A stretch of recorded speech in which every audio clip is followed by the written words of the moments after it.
नमस्कार दोस्तों, कैसे हैं आप लोग। दोस्तों स्वागत है आप सभी का आपके अपने ही चैनल फर्स्ट चॉइस अड्डा पर। दोस्तों सुबह भी मैंने एक प्रैक्टिस सेट डाला था और आगे भी प्रैक्टिस सेट आते रहेंगे। इसके अलावा मैं शॉर्ट वीडियोस भी डालूंगा जो आप लोगों को बहुत ज़्यादा हेल्प करेंगी हर टॉपिक पर। इसलिए चैनल को सब्सक्राइब कर लीजिए, बेल आइकन को दबा लीजिए। चलिए आज की इस वीडियो की शुरुआत करते हैं। पहला क्वेश्चन है, आउटस्टैंडिंग एक्सपेंसेस दिखाए जाते हैं। दोस्तों आउटस्टैंडिंग एक्सपेंसेस क्या होते हैं? क्या वो खर्चे हैं, क्या वो लाइबिलिटी है, इनकम है या एक्सपेंडिचर है? आप लोगों को इसका सभी को इसका आंसर पता ही है, लाइबिलिटी होती है। आउटस्टैंडिंग खर्चे जैसे रेंट हो गया, सैलरी हो गया, ये लाइबिलिटी है। नेक्स्ट क्वेश्चन देखते हैं, goods sold on credit are recorded in. देखिए जब आप माल उधार पर बेचते हैं, आप माल उधार पर बेच रहे हैं तो वो कहाँ रिकॉर्ड करेंगे आप? क्या वो कैश बुक में रिकॉर्ड करेंगे, क्या वो सेल्स बुक में रिकॉर्ड करेंगे? देखिए जितना भी माल उधार पर बेचा जा रहा है वो सेल्स बुक पे रिकॉर्ड किया जाएगा। तो आंसर है इसका सेकंड, सेल्स बुक। नेक्स्ट देखते हैं, इम्प्रेस्ड सिस्टम यूज किया जाता है। इम्प्रेस सिस्टम कहाँ यूज होगा? क्या वो परचेज बुक में, सेल्स बुक में, कैश बुक में? ये जो जितनी भी आपको सब्सिडरी बुक्स दिख रही हैं इसमें पेटी कैश बुक जो है वही इसका सही राइट आंसर है। तो पेटी कैश बुक यानी फोर्थ में आपका जितने भी छोटे छोटे खर्चे होते हैं वो सब रिकॉर्ड किए जाते हैं। चाय पानी का खर्चा, जितना भी कोई भी खर्चा कर रहे हैं आप, वो सब बिजनेस से रिलेटेड पेटी कैश बुक में आते हैं। नेक्स्ट क्या है, स्टेशनरी का फॉर एग्जांपल। नेक्स्ट क्या है, परचेज अकाउंट क्या है? एक रियल अकाउंट है, पर्सनल है, नॉमिनल है, या सभी का सभी है, या मतलब ऐसा तो हो नहीं पाएगा, ऐसा मतलब कोई भी नहीं है ऐसा हो। तो देखो यहाँ पर आप लोगों को पता होगा कि परचेज अकाउंट एक ऐसा अकाउंट है जो कि नॉमिनल अकाउंट की कैटेगरी में आता है। तो यहाँ पर नॉमिनल का आपको रूल भी पता होगा मेरे ख्याल से, कि जितने भी सारे खर्चे और लॉसेस हैं वो डेबिट किए जाते हैं और इनकम्स एंड गेन्स क्रेडिट किए जाते हैं। ये रियल, पर्सनल और नॉमिनल तीनों गोल्डन रूल्स कहे जाते हैं ट्रेडिशनल अकाउंटिंग मेथड के। रियल में क्या होता है, what comes in debit what goes out credit rule है, और पर्सनल का रूल है रिसीवर डेबिट और गिवरर क्रेडिट। चलिए नेक्स्ट देखते हैं, यहाँ पर आपको ट्रायल बैलेंस से रिलेटेड क्वेश्चन दिया है कि ट्रायल बैलेंस है क्या? लेजर है, स्टेटमेंट है, डेटर्स की कोई लिस्ट है, या क्रेडिटर्स की लिस्ट होती है? तो दोस्तों आप लोगों को पता है ट्रायल बैलेंस कोई अकाउंट तो होता नहीं है, ये होती है एक स्टेटमेंट। तो ये trial balance is a statement, ये आंसर बिल्कुल सही हो जाएगा। नेक्स्ट क्या है दोस्तों, अ लॉस। एक लॉस अराइज होता है, क्यों अराइज हो रहा है? क्यों भैया आग वाग लग गई है। तो क्या रियल, पर्सनल, नॉमिनल या सस्पेंस अकाउंट है? तो कौन सा आप सही बताना चाहेंगे इसमें? देखिए लॉस मैंने अभी पीछे ही बताया था आपको कि सारे खर्चे लॉसेस डेबिट होते हैं, और वो रूल जो बता रहा था मैं वो कौन सा था, नॉमिनल का था। तो नॉमिनल अकाउंट इसमें सही आंसर हो जाएगा। नेक्स्ट क्या है, एएस अकाउंटिंग स्टैंडर्ड कहा जाता है, और ये 26 रिलेटेड है किससे? आपको सभी पता होने चाहिए वैसे तो अकाउंटिंग स्टैंडर्ड्स, पर ये कुछ इंपॉर्टेंट है इसलिए मैंने डाल दिए थे इसमें। अकाउंटिंग स्टैंडर्ड जो होता है वो 26 रिलेटेड होता है इंटेंजिबल एसिड्स से। तो इसमें राइट आंसर है इंटेंजिबल एसेट। नेक्स्ट क्या है, accounting standards is related to fixed assets. देखिए आप फिक्स्ड एसेट्स से रिलेटेड आ गया आपके पास एएस 10 यानी अकाउंटिंग स्टैंडर्ड 10 जो है वो फिक्स्ड एसेट से रिलेटेड होता है। नेक्स्ट क्या है, डबल एंट्री सिस्टम इंट्रोड्यूस किया गया था भैया, पहली बार कहाँ यूज़ किया गया? तो ये यूज़ किया गया था इटली में, लुकास पाशियोली, आप लोगों को पता ही होगा। नेक्स्ट क्या है, how many accounting standards issued in by ICAI? तो 32 है। नेक्स्ट क्या है भाई, the assumption that A business enterprise will not be sold और लिक्विडेटेड इन नियर फ्यूचर। आने वाले टाइम में बिजनेस ना तो बेचा जाएगा ना बंद किया जाएगा, ऐसा अज्यूम करके चलता है हर एक बिजनेसमैन। और ये किस कंसेप्ट के अकॉर्डिंग है? तो ये गोइंग कंसर्न कंसेप्ट होता है। तो राइट आंसर इसमें गोइंग कंसर्न था। नेक्स्ट कन्वेंशन की बात कर रहा है कि भाई बताइए, कंसेप्ट और कन्वेंशन से भी रिलेटेड क्वेश्चन आता है। अकाउंटिंग प्रैक्टिस जो कि हर साल आप सेम रखेंगे, ऐसा नहीं होना चाहिए कि जैसे डेप्रिसिएशन के ही केस में ले लें तो कभी WDV आप यूज़ कर रहे हैं, कभी SLM मेथड यूज़ कर रहे हैं, स्ट्रेट लाइन मेथड। तो वो चीज़ क्या है, फिर आपको सही रिजल्ट प्रोवाइड नहीं कराएगी, सही इन्फॉर्मेशन आपको नहीं मिल पाएगी। तो कंसिस्टेंसी होनी चाहिए। तो यहाँ पे ऑप्शन बी सही है, सेकंड सही है। नेक्स्ट क्या है, रोहन क्या कर रहा है? देखिए उधार रोहन ने रिटर्न कर दिया, वापसी कर दिए गुड्स। 10,000 रुपये के गुड्स थे और सोहन को कर दिए। लेके गया होगा, डिफेक्टिव आए गए तो वही जाहिर सी बातें करेगा ही। तो कौन सा डॉक्यूमेंट बनाएगा सोहन? कौन सा डॉक्यूमेंट बनाएगा अपने यहाँ? तो सोहन बनाएगा क्रेडिट नोट। सोहन क्या बनाएगा? क्रेडिट नोट बनाने का काम करेगा। नेक्स्ट क्या है, एस्पिरिट डी कॉर्प्स का मतलब क्या है? एस्पिरिट डी कॉर्प्स का मतलब है यूनियन इज स्ट्रेंथ, एकता में शक्ति होती है। Right job for the right man, ये प्रिंसिपल किसने दिया है? ये प्रिंसिपल आप जानते ही होंगे, ये प्रिंसिपल्स हेनरी फाइल के दिए हुए हैं। तो हेनरी फाइल यहाँ पर 14 प्रिंसिपल्स दिए थे इन्होंने। नेक्स्ट क्या है, the discount allowed to a customer by two different manager. देखिए डिस्काउंट अलाउड किया गया कस्टमर के द्वारा, दो डिफरेंट मैनेजर हैं उन्होंने। तो ये वायलेट हुआ कौन सा मैनेजमेंट प्रिंसिपल? यहाँ पे कमांड की बात हो रही है, मतलब कमांड जो है यूनिटी ऑफ कमांड प्रिंसिपल जो था वो वायलेट होने का काम कर रहा है, कि डिस्काउंट देने का काम तो कर रहे हैं, अलाउड किया जा रहा है कस्टमर को, पर दो अलग अलग मैनेजर कर रहे हैं, तो यहाँ पे कमांड आ गया। नेक्स्ट क्या है, मोहन एक मैनेजर है, एक्सपेक्ट करता है अपने कलीग से to get work out of his subordinates without giving them any power. कोई पावर ही नहीं दे रहा उस बंदे को, है ना, और चाह रहा है कि उसका काम हो जाए, तो ऐसा तो पॉसिबल है नहीं। और ये कौन सा प्रिंसिपल ओवरलुक हो रहा है यहाँ पे मैनेजमेंट का? तो यहाँ पे ऑथोरिटी एंड रिस्पॉन्सिबिलिटी। भाई बंदे को अगर आप कुछ रिस्पॉन्सिबिलिटी दे रहे हो तो कम से कम कुछ ऑथोरिटी भी तो आपको देनी ही पड़ेगी। ऑथोरिटी और रिस्पॉन्सिबिलिटी दोनों एक साथ आते हैं। नेक्स्ट क्या है, हाउ मैनी प्रिंसिपल मैनेजमेंट के दिए थे फाइल ने, अभी पीछे ही बताया था 14 दिए थे।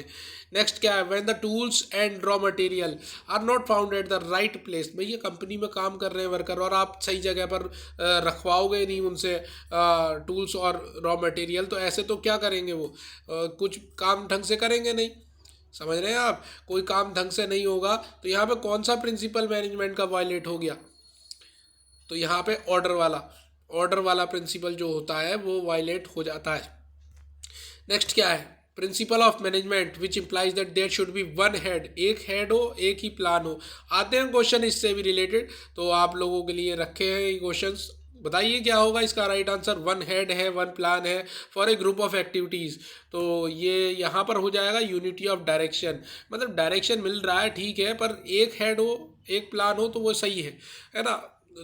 तरह तरह के हेड्स हो जाएंगे एक ही प्लान पे, तो उससे क्या है वो सही डायरेक्शन में जाएगा नहीं, जो भी आपने प्लान्स बनाए हैं। नेक्स्ट क्या है, who is the founder of the principal of management. Founder कौन थे भाई प्रिंसिपल ऑफ मैनेजमेंट के? आप लोगों को पता होगा भाई, ये हेनरी फाइल होना चाहिए इसका राइट आंसर, और सभी को पता ही है ये चीज़ें। साइंटिफिक मैनेजमेंट क्या है भाई, फादर कौन है साइंटिफिक मैनेजमेंट के? तो साइंटिफिक मैनेजमेंट के जो फादर हैं वो है FW टेलर, जिनको शॉर्ट फॉर्म में कहा जाता है, और फ्रेडरिक विंसलो टेलर इनका पूरा नाम है। नेक्स्ट क्या है, unity of objective principle state करता है that there should be, unity of objective principle क्या बता रहा है कि भैया there should be predetermine objective, coordination among objective, या इनमें से कोई नहीं, या ओनली वन ऑब्जेक्टिव। देखिए यूनिटी ऑफ ऑब्जेक्टिव यही बताता है कि कम से कम कोई एक ऑब्जेक्टिव हो, है ना, एक ऑब्जेक्टिव होना चाहिए, ओनली वन ऑब्जेक्टिव। तो which of the following is the limitation of a scalar chain. Scalar chain वाला प्रिंसिपल है भाई, स्केलर चेन आपने पढ़ी होगी बिजनेस में, और ये क्या करता है, डिसीजन लेने में बहुत देरी हो जाती है, इसमें डिले होता है डिसीजन में, तो ये इसकी एक लिमिटेशन मानी गई है। नेक्स्ट क्या है, which of the following is associated with Fayol's principle of management. देखिए कौन सा ऐसा फाइल का प्रिंसिपल है मैनेजमेंट का जो एसोसिएटेड है, रिलेटेड है, तो भैया यहाँ पे तो मुझे सारे ही दिखाई दे रहे हैं। ऑल ऑफ द अबव इसमें सही आंसर हो जाना चाहिए, कि रिम्यूनरेशन एम्प्लॉइज का, equity, stability of tenure of person, सभी के सभी हैं, तो ऑल ऑफ द अबव इसमें सही आंसर हो जाएगा। Violating effect of the principles of unity of command, तो देखिए इसमें कौन सा राइट आंसर होगा? देखिए violating effect, unity of command आपने प्रिंसिपल पढ़ा होगा, और उसका वायलेशन होने का मतलब क्या है कि अकाउंटेबिलिटी आप फिक्स तरीके से आप डिफ़िकल्टी फेस करोगे, डिफ़िकल्टी टू फिक्स अकाउंटेबिलिटी, इसमें राइट आंसर यही है।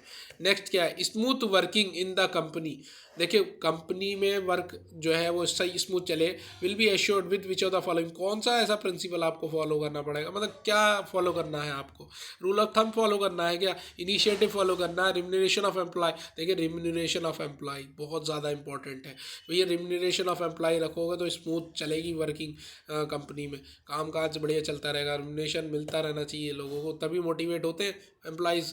अकॉर्डिंग टू फाइल के अकॉर्डिंग जितने भी एक्टिविटीज़ हैं इंडस्ट्रियल अंडरटेकिंग की, वो डिवाइड की गई कैसे? तो वो डिवाइड की गई थी टेक्निकल में भी, कॉमर्शियल में भी और फाइनेंशियल में भी, यानी ये सारे के सारे इसमें सही हो जाते हैं। नेक्स्ट क्या है, principle of management is a fundamental truth propounded by. तो देखिए प्रिंसिपल ऑफ मैनेजमेंट एक फंडामेंटल ट्रुथ है और ये प्रपाउंड किया गया किसके द्वारा, ये ईबी फ्लिप्पो। ये किसके द्वारा, ईबी फ्लिप्पो ने बोला था। ये प्रिंसिपल मैनेजमेंट एक फंडामेंटल ट्रुथ है, ईबी फ्लिप्पो इसमें सही आंसर है। नेक्स्ट क्या है, which of the following is not a type of study in management. तो यहाँ पर आप देख पाते हैं कि भैया मोशन स्टडी भी होता है, मेथड स्टडी भी है, टाइम स्टडी भी होता है, पर रिसर्च स्टडी ऐसी कोई स्टडी तो होती नहीं है। तो यहाँ पे नेक्स्ट क्या है, इन ए कंपनी है जो कि a man has expertise in economics sociology but he has been assign to work related to physical education का पीएचई का वर्क दे दिया उसको। बताओ उसको एक्सपर्टीज किस चीज़ में, इकोनॉमिक्स के फील्ड में है, सोशलॉजी फील्ड में उसको एक्सपर्टीज़ है और काम मिल रहा है उसको पीएचई वाला। तो यहाँ पर तो वो सही से काम नहीं कर पाएगा। कौन सा मैनेजमेंट प्रिंसिपल का यहाँ पर फॉलो नहीं हुआ, तो तो बता सकते हैं आप कौन सा नहीं हुआ, इक्विटी वाला। यहाँ पे ऑप्शन थर्ड जो है वो बिल्कुल सही है। नेक्स्ट क्या है, नेक्स्ट वाला आप देख ही पा रहे हैं कि मोशन स्टडी एक ऐसी स्टडी होती है जो कि क्या कर देती है, आपको एलिमिनेट कर देती है अननेसेसरी जितने भी मूवमेंट्स होते हैं ना, उसको एलिमिनेट करने का काम करती है मोशन स्टडी। यहाँ पे जितने भी एलिमिनेट मतलब ख़त्म कर देगी अननेसेसरी मूवमेंट। कोई बंदा ज़्यादा टाइम ले रहा है, बार बार पेशाब लेटरिन जा रहा है, मतलब यूज़ पानी पीने जा रहा है, 5-5 मिनट 10-10 मिनट बिता के आ रहा है, तो ऐसे में क्या होगा, नुकसान होगा कंपनी को। तो अननेसेसरी मूवमेंट को कम किया जाए, मोशन स्टडी बताती है। टाइम स्टडी की बात करते हैं तो टाइम स्टडी क्या कर रही है कि डिटरमाइन कर रही है कि स्टैंडर्ड टाइम कितना लेना चाहिए, कितना देना चाहिए, है ना। तो ये चीज़ है। मेथड स्टडी में क्या हो जाता है कि finding out the best way of doing the job, मतलब आपको सही तरीका ढूंढना है, एक अच्छा तरीका ढूंढना है जॉब को करने का, ये मेथड स्टडी बताइए। और फटीग स्टडी है, थकान वकान हो जाती है तो कुछ रेस्ट इंटरवल भी दिए जाने चाहिए जिससे कि लोग फिर से अपने काम में इंटरेस्ट ले सके, है ना। वरना ये लगातार उनसे काम करवाओगे तो वो नहीं, कोई भी नहीं कर पाएगा। तो जैसे आप देख ही पाते हैं भाई, स्कूल्स में भी देख लो, कहीं भी देख लो आप, तो ऑफिसेज में देख लो, आधे घंटे का लंच दिया जा रहा है ना, थोड़ा टाइम दिया जा रहा है कि बंदे का थोड़ा रिफ़्रेश हो जाए। चलिए नेक्स्ट देखते हैं, कौन सा ऐसा इंस्टीट्यूट है जो कहला जाता है कि भाई डेटर भी है और क्रेडिटर भी है। देखिए बैंक्स डेटर भी होते हैं, क्रेडिटर भी होते हैं। बैंक्स क्या करते हैं, तरह तरह के डिपॉजिट्स एक्सेप्ट करने का काम करते हैं पब्लिक से, जैसे saving account deposit, current account deposit, fixed account deposit, और इंटरेस्ट भी पे करते हैं उस पर। तो ये डेटर भी है, लेनदार भी है, देनदार भी है, डेटर भी है, क्रेडिटर भी है, सब कुछ है यही। नेक्स्ट क्या है, एक it is an unsecured promissory note है जो कि फर्म क्या कर रही है, फंड्स को रेज कर रही है फॉर ए शॉर्ट पीरियड, छोटे पीरियड के लिए। और वो छोटा पीरियड कब से कब तक का, भैया आप जानते हैं 1 साल से कम का पीरियड छोटा ही माना जाता है। करंट आप एसेट्स वगैरह पढ़े होंगे आपने, करंट लायबिलिटी 1 साल से कम के लिए होते हैं। ऐसे ही यहाँ पे छोटा पीरियड जो है 90 डेज से 364 डेज के लिए बताया जा रहा है। तो ऐसा अनसिक्योर्ड प्रॉमिसरी नोट्स क्या कहलाते हैं, तो देखिए ये कॉमर्शियल पेपर कहलाते हैं। Commercial paper emerge as a source of a short term finance. जब आप हमारे देश में क्या 90s के पीरियड जब था, तब इसको एक शॉर्ट टर्म फाइनेंस माना जाता था, एक अच्छा सोर्स माना जाता था। और कॉमर्शियल पेपर एक अनसिक्योर्ड प्रॉमिसरी नोट है जो इशू किए जाते हैं फर्म के द्वारा ताकि फंड्स रेज हो सके शॉर्ट पीरियड के लिए। 90 से 364 डेज इसमें टाइम होता है इसका। नेक्स्ट क्या है, identify the activity which is not an auxiliary to trade. Auxiliary का मतलब जो ट्रेड में हेल्प करती हैं एक्टिविटी, जैसी सहायक बोल सकते हैं आप, ठीक है, असिस्ट करने का काम करती हैं, ऑक्सिलरी टू ट्रेड कहते हैं। तो कौन सी एक्टिविटी है जो नहीं है, यहाँ पे नॉट वर्ड लगा है। तो देख पाते हैं आप, देखिए बैंकिंग तो सेक्टर आपको हेल्प करता है बिजनेस में बहुत ज़्यादा, पैसा लोन लेना वगैरह। इंश्योरेंस भी, आपका माल ख़राब हो जाता है तो उस केस में भी इंश्योरेंस वगैरह लेते हैं। वेयर हाउसिंग भी बहुत ज़्यादा हेल्प करता है आपको, ज़्यादा सामान बना दोगे तो कहाँ रखोगे उसको, वेयर हाउसेस में रखा जाता है। पर माइनिंग तो नहीं होता है, तो ये राइट आंसर क्या हो जाएगा, माइनिंग हो जाएगा। नेक्स्ट क्या है, इक्विटी शेयर होल्डर्स को क्या कहा जाता है, ऑनर्स कंपनी का कहा कहते हैं, पार्टनर्स कहते हैं, एग्जीक्यूटिव कहते हैं, या गार्जियन कहा जाता है कंपनी का। तो देखिए ऑनर्स कहा जाता है, equity share holders are called owners of the company, owners कहते हैं। इक्विटी शेयर होल्डर्स को क्या कहते हैं? ऑनर्स कहा जाता है। सीमा, कैंसर से सफरिंग हो रही है, मतलब भाई सफ़र कर रही है कैंसर से, और वो डिसाइड करती है to take an insurance policy ले लेगी भैया, और which protect the uncertainty of life. यहाँ पे जो इंश्योरेंस मेंशन किया गया है वो कौन सा, आप तुरंत बता दोगे भी लाइफ से रिलेटेड है, लाइफ इंश्योरेंस है, इसमें इतनी देर लगनी नहीं चाहिए। नेक्स्ट क्या है? Minimum number of members to form a private company को बनाने के लिए दो तो मेंबर कम से कम रखो। नेक्स्ट क्या है? A government is an any company in which the paid up capital held by the government is not less than 51%। तो हर बार बोला जाता है आप लोगों से, 51% से क्या है? कम नहीं होना चाहिए, है ना। गवर्नमेंट कंपनी अगर 51% से कम है तो गवर्नमेंट ही नहीं, 51 या 51 से ज़्यादा होनी चाहिए उसकी पेड अप कैपिटल। बीपीओ क्या है भाई? BPO business process outsourcing. तो यहाँ पे जो है आपका option business process outsourcing second वाला सही है। नेक्स्ट क्या है? Is that company which is registered in one particular country but whose product are produced and sold in various other countries। तो एमएनसीज आपने वर्ड सुना होगा, मल्टीनेशनल कंपनीज होती हैं, क्या करती हैं? रजिस्टर हो जाती हैं किसी एक पार्टिकुलर कंट्री में, पर इनका प्रोडक्ट जो बेचा और ख़रीदा जाता है वो तो अलग अलग कंट्रीज़ में किया जाता है। नेक्स्ट क्या? रिकन्स्ट्रक्शन करवा रहे हैं आप सिक पब्लिक सेक्टर यूनिट्स का, तो इसका ध्यान कौन रखेगी? BIFR, ठीक है। तो BIFR इसका सही है, the board for industrial and financial reconstruction. To what category of industrial can sugar mill और oil refinery be put in. तो आप शुगर मिल या ऑयल रिफाइनरी है उसको कौन से सेक्टर में रखना चाहेंगे? तो आप सेकेंडरी वाले में ही रखेंगे, सेकेंडरी में ही आता है ये सब, सीमेंट वगैरह का जितना भी होता है सब सेकेंडरी इंडस्ट्रीज कहलाती है, सेकेंडरी सेक्टर। नेक्स्ट क्या है? A partner whose relation with the firm is unknown to the general public, however he has all the features like the rest of the partners, he invest capital भी invest कर रहा है भाई, है ना। Profit भी शेयर करने का काम कर रहा है, प्रॉफिट एंड लॉस को भी पार्टिसिपेट भी करता है मैनेजमेंट में, देख लो भैया। और लाइबिलिटी भी इसकी कैसी है? अनलिमिटेड है, ठीक है। तो जितने सारे पार्टनर्स थे उनकी तरह ही इसकी भी सब कुछ है, बट क्या है, लोग नहीं जानते इसको, है ना। जनरल पब्लिक से इसका कोई वास्ता नहीं, लोगों को पता नहीं है पार्टनर है भी या नहीं है, ये लोगों को पता ही नहीं है इस बारे में। पर ये कैपिटल भी लेकर आ रहा है, प्रॉफिट एंड लॉस भी शेयर कर रहा है, पार्टिसिपेट भी कर रहा है, अपना योगदान भी दे रहा है मैनेजमेंट में, लाइबिलिटी भी अनलिमिटेड है। ऐसा कौन सा पार्टनर है? तो सीक्रेसी बना रखी है इसने, तो सीक्रेट पार्टनर है। नेक्स्ट क्या है? NEFT की फुल फॉर्म क्या है? National electronic fund transfer, NEFT कहते हैं इसको। तो यहाँ पे आप कोई भी बता सकता था। भेल सेल गेल एग्जाम्पल्स हैं किसके? भेल सेल गेल एग्जाम्पल्स किसके हैं? जल्दी बताइए फटाफट। Joint sector, public sector, private company या कोऑपरेटिव सेक्टर? तो यहाँ पे पब्लिक सेक्टर, ये एग्जाम्पल्स होते हैं किसके? Public sector. पब्लिक सेक्टर के एग्जाम्पल हैं भारत हैवी इलेक्ट्रिकल्स लिमिटेड, है ना, steel authority of India limited, gas authority of India limited. तो ये सब इसके पब्लिक सेक्टर PSEs के एग्जाम्पल्स होते हैं। नेक्स्ट क्या है? पारुल एक रन कर रही है, ब्यूटी पार्लर रन कर रही है और ऑफर करती है अपने कस्टमर को तरह तरह की सर्विसेज, और प्रॉफिट भी अच्छा, मुनाफा भी अच्छा कमा रही है। तो क्या कर रही है? कैसी एक्टिविटी है? इकोनॉमिक, नॉन इकोनॉमिक या सोशल है? सामाजिक। सामाजिक तो कहीं से कहीं तक नहीं है क्योंकि प्रॉफिट कमा रही है ना। और नॉन इकोनॉमिक थोड़ी है कि घर पे बैठी हुई है। तो यहाँ पे इकोनॉमिक एक्टिविटी बिल्कुल से इसमें सही आंसर है। तो एक्टिविटीज़ ऐसी जो कि अंडरटेक की जाती है ह्यूमन बींग्स के द्वारा, ह्यूमन एक्टिविटीज़ कहलाती है, उसको तरह तरह से डिवाइड किया गया, जैसे इकोनॉमिक, नॉन इकोनॉमिक मेजरली। और ऑफिस में वर्क करना, शॉप रन करना, खेलना कूदना, ये ह्यूमन एक्टिविटीज में आता है। और इकोनॉमिक की बात करें तो इकोनॉमिक में वो एक्टिविटीज़ जिसमें पैसा इन्वॉल्व हो जा रहा है, मनी इन्वॉल्व हो जा रहा है, आप अर्न कर रहे हैं कुछ ना कुछ। प्रैक्टिस, डॉक्टर प्रैक्टिस कर रहा है, लॉयर है, working as a teacher, school में आप काम कर रहे हैं, होलसेलर है, ये सब क्या है? प्रोडक्शन हो रहा है फैक्ट्री में, डिस्ट्रीब्यूशन हो रहा है गुड्स का, सब कहीं ना कहीं ये इकोनॉमिक एक्टिविटीज़ के एग्जांपल है। इकोनॉमिक एक्टिविटीज़ भी तरह तरह से डिवाइड की गई है, बिजनेस, प्रोफेशन और एम्प्लॉयमेंट। मेनली 3 टाइप्स की है, बिजनेस, प्रोफेशन और एम्प्लॉयमेंट, रोजगार।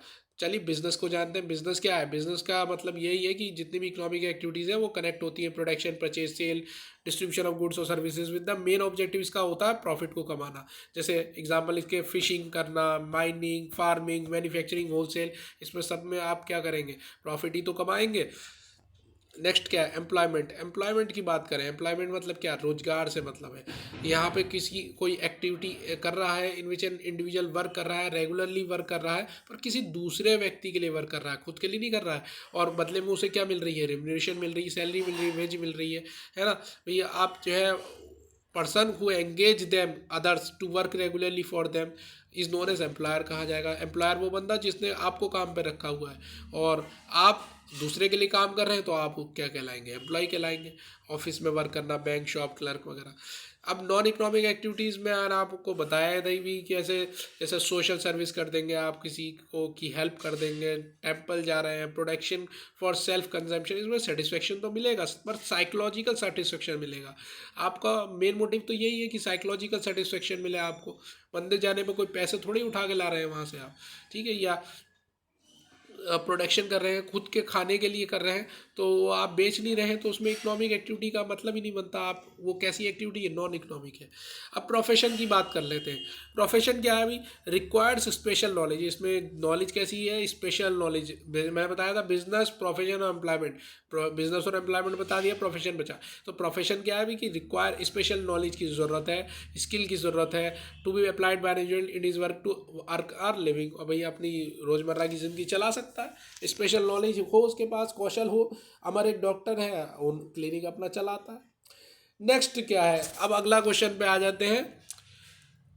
बताइए ज़रा कि median of A frequency distribution is found graphically with the help of, किसकी हेल्प से आप निकाल सकते हैं मीडियन। तो यहाँ पे ऑप्शन है histogram, frequency curve, frequency polygon या ऑगिव कर्व्स। तो यहाँ पे ऑगिव कर्व्स जो है वो हेल्प करते हैं, ग्राफिकली हेल्प करते हैं, फाउंड ग्राफिकली। ग्राफिकली आप फाउंड कर सकते हैं median frequency distribution with the help of ogive curves.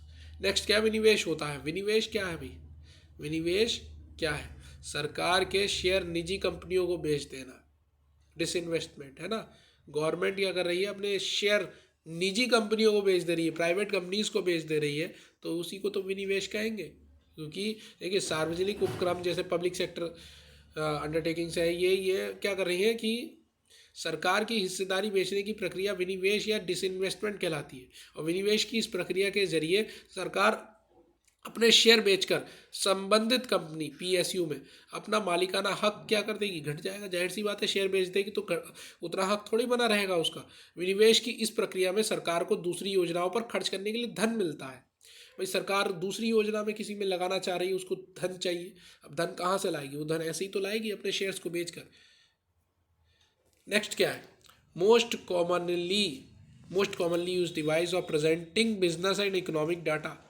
Business को, इकोनॉमिक डाटा को आप प्रेजेंट करना चाह रहे हैं, तो मोस्ट कॉमनली डिवाइस कौन सी आप करेंगे यूज़। भाई पाई डायग्राम, पिक्टो डायग्राम, बार डायग्राम या लाइन डायग्राम। तो बार डायग्राम इसमें बेस्ट माना जाता है। नेक्स्ट क्या है, numerical information. Numerical information in A statistical table is called the. इसको क्या कहते हैं आप, न्यूमेरिकल इंफॉर्मेशन जो कि स्टैटिस्टिकल टेबल में होती है, उसको क्या कहा जाता है, उसको उसका बॉडी कहा जाता है। यानी इसका राइट आंसर बॉडी है। अकॉर्डिंग टू फायोल, फायोल के according, Fayol of management are planning and organizing, direction and coordination, control. Yes, इनमें से सभी। तो देखिए according to Fayol functions of management, planning organizing भी है, डायरेक्टिंग कंट्रोलिंग भी होता है। तो ये सारे के सारे फंक्शंस फाइल ने दिए थे, है ना। और इम्पोर्टेंट फंक्शंस हैं ये, कोऑर्डिनेशन भी, कंट्रोल भी, प्लानिंग, ऑर्गेनाइजिंग, डायरेक्शन, सब के सब है। तो ऑल ऑफ दी अबव इसमें राइट आंसर हो जाएगा। हेनरी फाइल पॉपुलर था किसकी वजह से, अपने मैनेजमेंट के दिए हुए प्रिंसिपल्स की वजह से। पर्सन देख पा रहे हैं आप, अच्छा पहचान लेंगे आप ये कौन व्यक्ति है, ये हमारे फ्रेडरिक विंसलो टेलर साहब ही हैं, जिनको मैंने पीछे बताया था, है ना। इन्होंने ही साइंटिफिक मैनेजमेंट के प्रिंसिपल्स दिए थे, फादर भी कहे जाते हैं। ठीक है, नेक्स्ट क्या है, who is the writer of the philosophy of management. Writer है फिलोसफी ऑफ मैनेजमेंट के, क्या है। इसका आंसर बताने से पहले मैं आप लोगों को बता दूं, चैनल को सब्सक्राइब ज़रूर करके जाया करिए।